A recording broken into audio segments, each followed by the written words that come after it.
Bata pa yan, so at least naayos na natin. So ngayon, usapan natin, siguraduhin mong mababantayan ng anak mo para wala na rin kaming problema. Okay? At ito pa, mahiya tayo kay Edito, ha? Kasi tinan mo na kung wala si Edito, wala kang matitirahan. Tinan nyo? Oo. Inimo niya to. Oo. Sa totoo lang mga wala akong ginastos dito. Si Edito to lahat. Oh? Naluoy po. Kaya mahiya ka kay Edito, ha? Si Edito Oo. na lahat. Si Edito na lahat ng tumulong ngayon. Ha? Ang pipitin. Ngayon, pag si Edito pa yung nawala. O kaya habang naririto ka, wag mong hayaan na masira ang relasyon nyo ni Edito. Okay? Kasi siya na lang yung sandigan mo ngayon kasi siyang malapit sa'yo.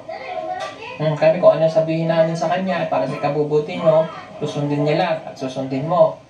Habang nandito kayo, bantayan mo ang anak mo, itong bahay, linisan mo, mamaya masunog. Ha? Magandang umaga po mula dito sa Cherry Hill, New Jersey. Umaga po ako ngayon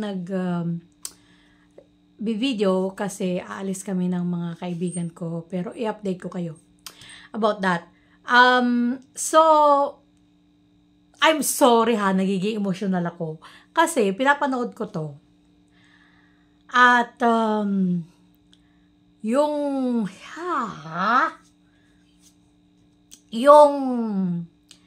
alam niyo yung kabutihan ng Pugong Biyahero Team. Lalo-lalo na ang group ni na Sir Paul, ni Madam Yola, Peking Bombay at Peter Paul. Yung pagtulong nila kay Ninita at saka kay Nanay Lorna. Ang ginagawa na nila kasi is extra mile. So, pinag-aral nila, binibigyan nila ng allowance. And then, nung napapahamak na si Ninita, sa totoo lang, kung walang totoong malasakit ang PB team, hinayaan na nila. Pero, way beyond ang ginagawa ng grupo na to. At saka yung, kahit na, marami ako nabasang comment na nagsasabi na, Sir, nasa bundok kayo, huwag nyo na lang sigurong pakialaman yung lalaki, baka mamaya may mang-ambush sa'yo, sa inyo, kung ano pang mangyari dyan sa inyo sa kabundukan. Alam kong kinonsider ni na Sir Paul ang possibility na may danger kapag alam niyo yun, yung hahabulin nila yung lalaki, si Jerry. Pero mas nanaig yung care nila kay Ninita na si Sir Paul he's really trying his best to protect Ninita as much as he can. Yun, ginagawa niya yung extra mile na tinatawag. Yung hindi lang yung hangganan, kung hindi yung nilalampasan pa yung mga dapat na o yung kahit hindi na dapat gawin, ginagawa pa para lang sa kabutihan ni Ninita at saka ni Nanay Lorna. Kung bakit hindi ko mapigilan yung emosyon ko. Kasi habang pinapanood ko si Sir Paul at saka Madam Yola sa episode na to, kahit pa si Madam Yola, nakikita mo sa kanyang mukha, yung nandun yung totoong concern sa mag-ina na they're really doing their best. At saka pati si Peking Bombay na hindi naman niya na dapat gawin yung pinagawan pa niya ng matitirhan si Nanay Lorna sa property niya at humugot ng sarili niyang pera. At hindi dahil para sa kung ano paman. Pero makita mo talaga yung sincerity nila sa kanilang pagtulong. At yung talagang kagustuhan nila na magtagumpay si Ninita, talagang nakakapuko ba ng damdamin. Kaya, I'm really, amazed sa grupong ito. Kaya, kahit sa konting maliit na pamamaraan, gaya ng matutulog na lang ako sa gabi, o kahit may ginagawa ko sa araw, kahit hindi ko pinapanood, play ko lang ang mga videos ng Pugong Biyahero at hinahayaan kong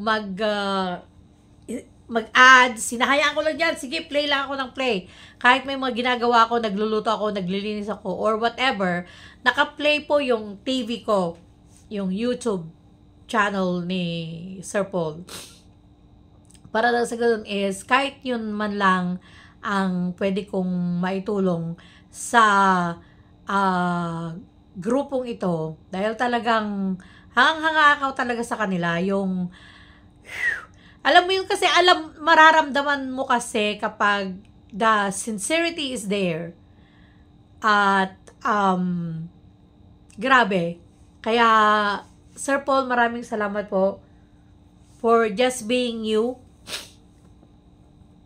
Kaya, kaya talagang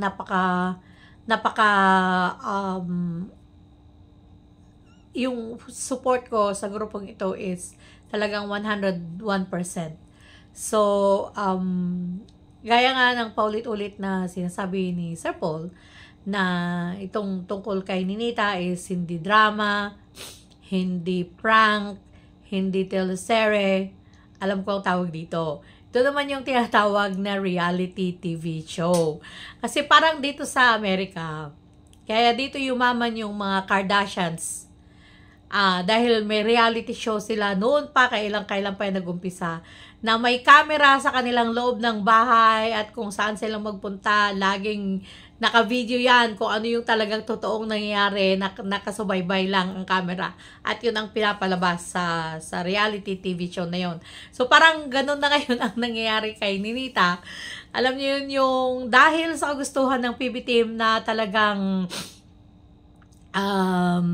maprotektahan si Ninita sa maagang pag-aasawa, is parang nagiging reality TV show na nga. Yung talagang binabantayan siya, which is like really that's what's needed. Kasi kung yun talagang kinakailangan, dapat talagang gawin. Yun, kaya hindi na po yan drama, hindi na prank, hindi na teleserye, reality TV show na po yan. Tukol kay Ninita. Yan. Fini-feature siya ni Peggy Bombay, fini-feature siya ni Sir Paul, kaya ayan. But anyway, maganda yung sinabi ni Sir Paul na ayan, yung 101% support. Pinagawa ng bahay, pinilipat ng school, everything ginawa na ng Pugong Biyahero team. Ngayon, kung mapapalpak pa rin, is talagang na kay Ninita na yon at na kay Nanay Lorna.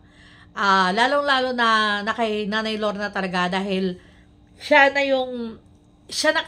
pinagbabantay siya, huwag ka na magtrabaho, bantayan mong anak mo, itong allowance mo. Kung hindi pa rin magawa, ay wala talagang magagawa sina Sir Paul doon. Kaya ginagawa na ang lahat. Kaya ayun, sana hopefully maging